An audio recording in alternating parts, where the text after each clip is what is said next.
derivative of the natural log of x is given as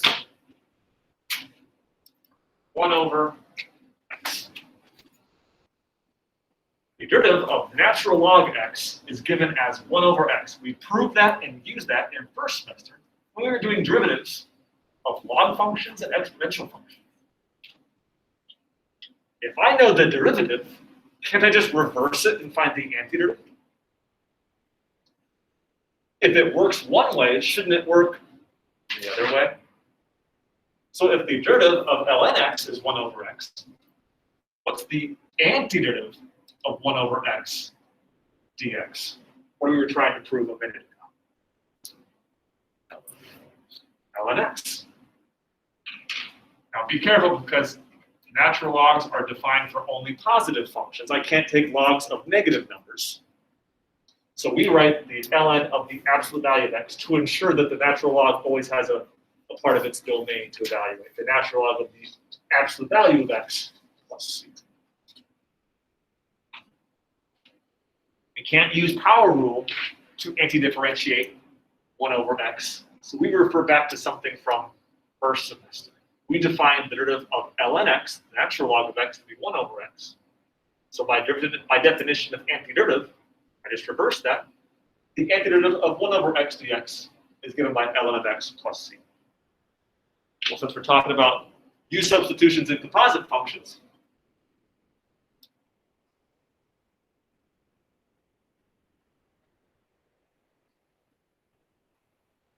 say I had the natural log of an inner function of a composite function.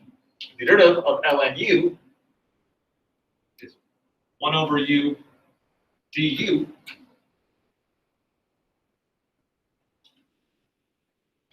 I reverse that.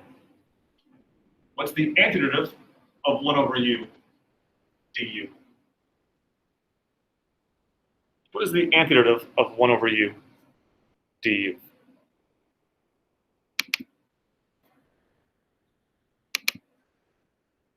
Goes the other way around. What do you think? ln of u plus c.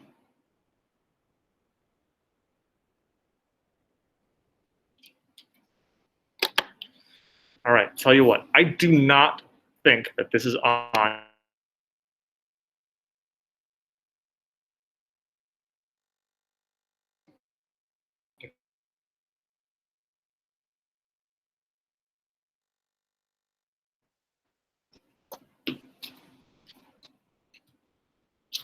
Sharpie. Sharpie.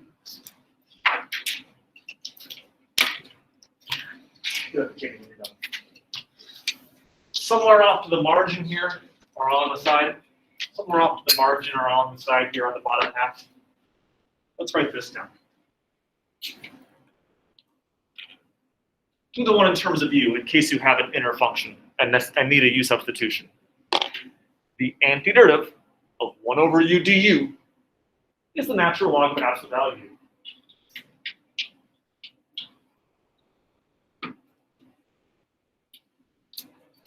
We cannot anti-differentiate by a power rule 1 over u or 1 over x. This is why we have to bring back that log derivative definition from first semester. Does that argument make sense?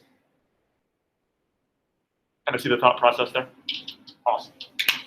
While you guys are writing that, let me put a couple examples up here for us to take a look at.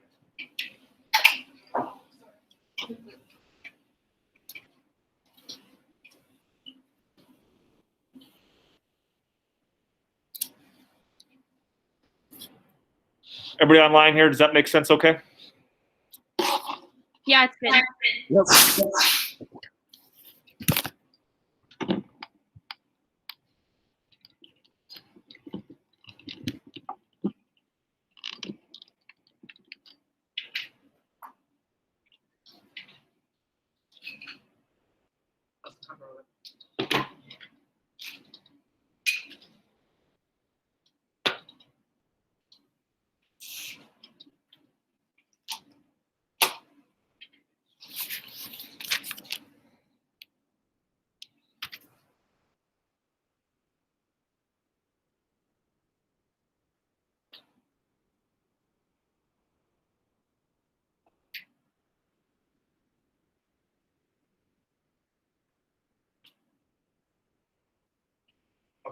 Why is this a rational function first? I want to find the antiderivative of 1 over 4x plus 1 dx. Why is 1 over 4x plus 1 a rational function? Variable on the fraction. Yeah, I got a fraction, right? Top and the bottom. Rational means ratio. It's 1 to 4x plus 1. Top and bottom. I argue that this is also a composite function. It's a function within a function.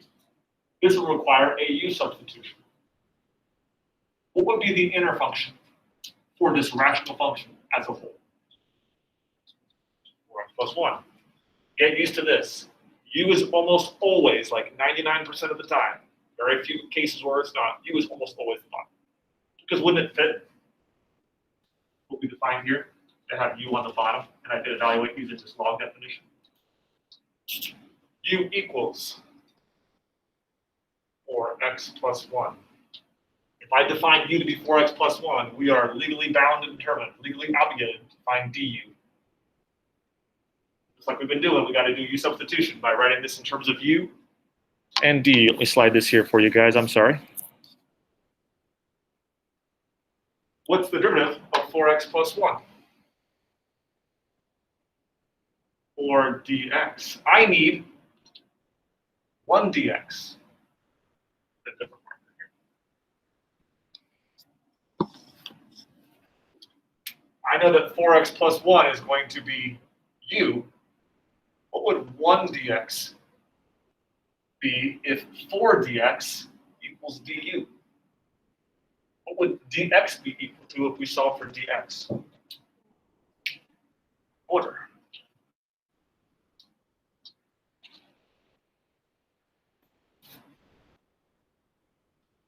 So let's see here. The antiderivative of 1/4 over u du, which is the same as the antiderivative of 1/4 times 1 over u du. It might even be worthwhile, as I think about it here, put the 1/4 out. Just pull out the constant as a multiplier.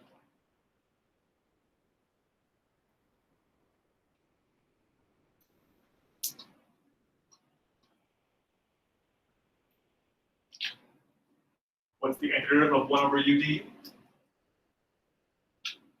Now an absolute value plus c. So 1/4 times natural log of absolute value of u plus c. U sub has served its purpose. It gave me a form that I was able to take the antiderivative of, so now we don't need it anymore. Let's rewrite my original, let's write my antiderivative in terms of the original variable. So plug 4x plus 1 back in for u.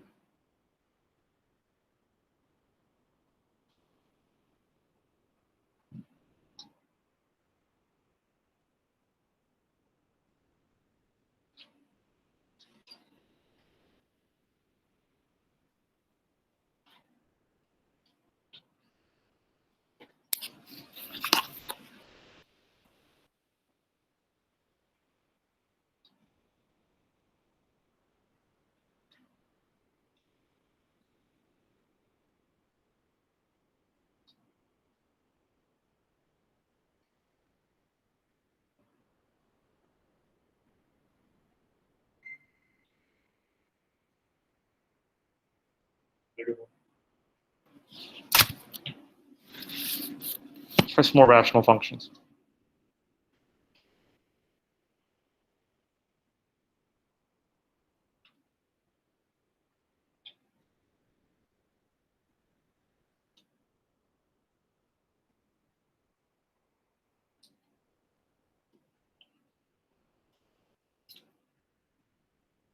Antiderivative of 2x divided by quantity x plus 1 squared.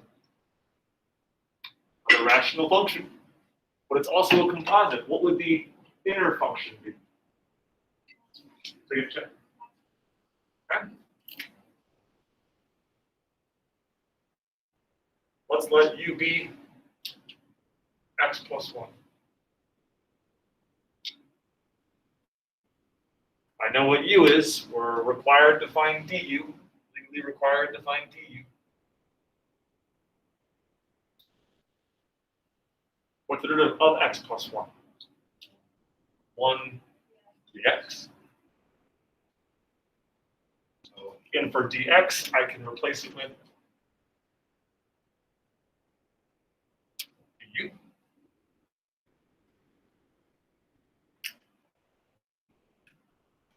What else do you notice? I covered up everything that I need to. And I write this entirely in terms of u, the way it sits right now. What else am I missing, though? You're shaking your head. 2x. I need to find a way to get this other variable of x also in terms of u. How have we done that before?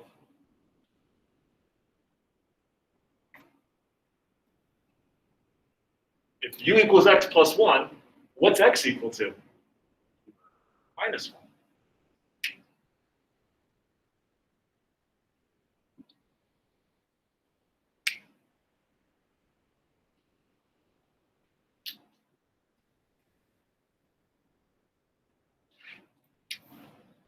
Writing this as the antiderivative of 2 quantity u minus 1 over u squared du.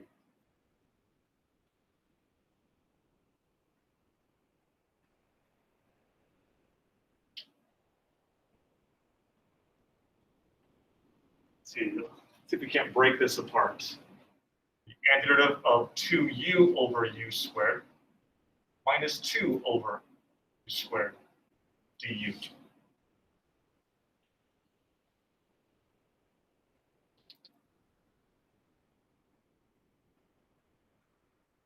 What's u divided by u squared work out to be? 2 over u. Or 2 times the antiderivative of 1 over u. I can cancel out one of the u's, and then just factor out the 2.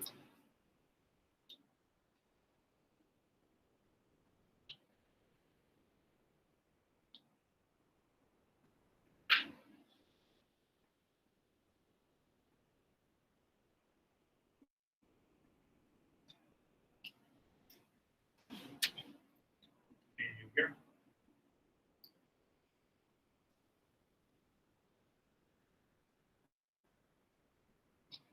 No use to cancel out the second term, so I got to write it as 1 over u squared instead.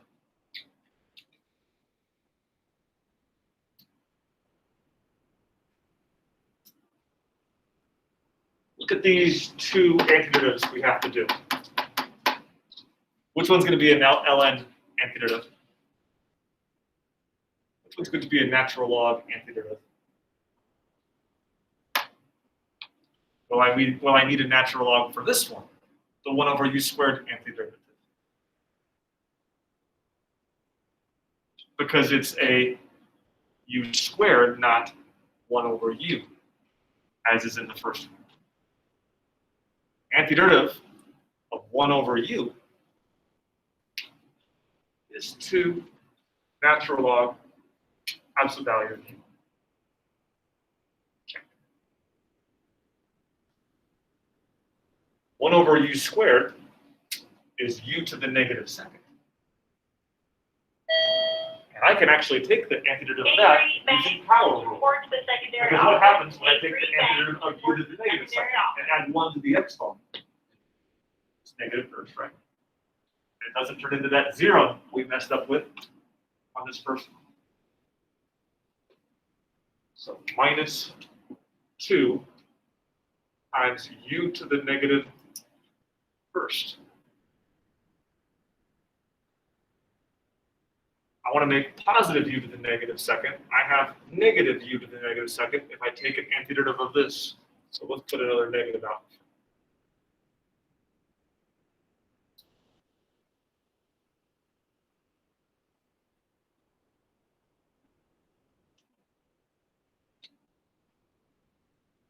Derivative of negative u to the negative first, bring down the negative 1, so it's positive u to the negative second. Yep. I saw that negative 2 out in front, so that looks good.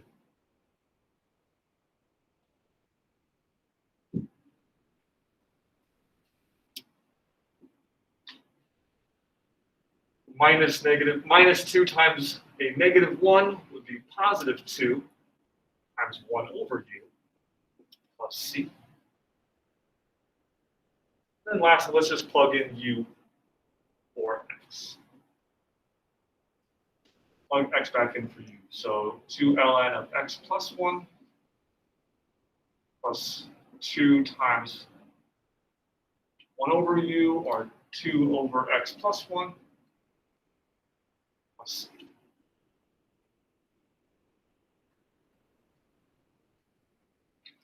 Well, that should be good. 1 over x plus 1, put the 2 back on top, so it's 2 over x plus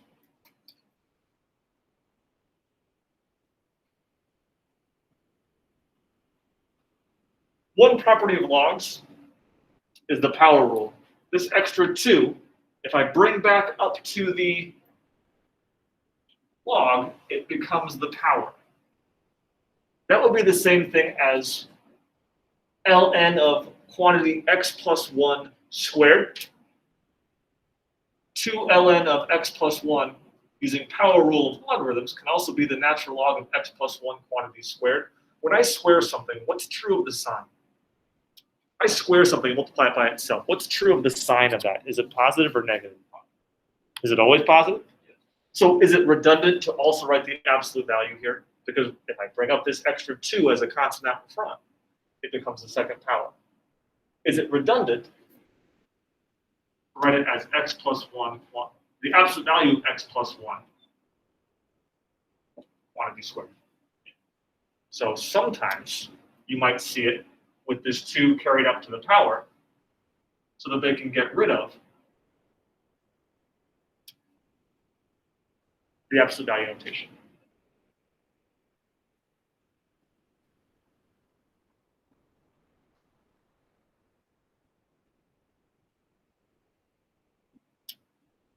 You'll see it either one of those two ways, with the 2 left as a multiplier out in front, or carrying it back up to the exponent using log properties. Since anything squared is always positive, it's a bit redundant to leave the absolute value symbols there as well. We got 5 minutes left. I wanted to try one off of the practice to give you guys a chance to see how this kind of works on your own.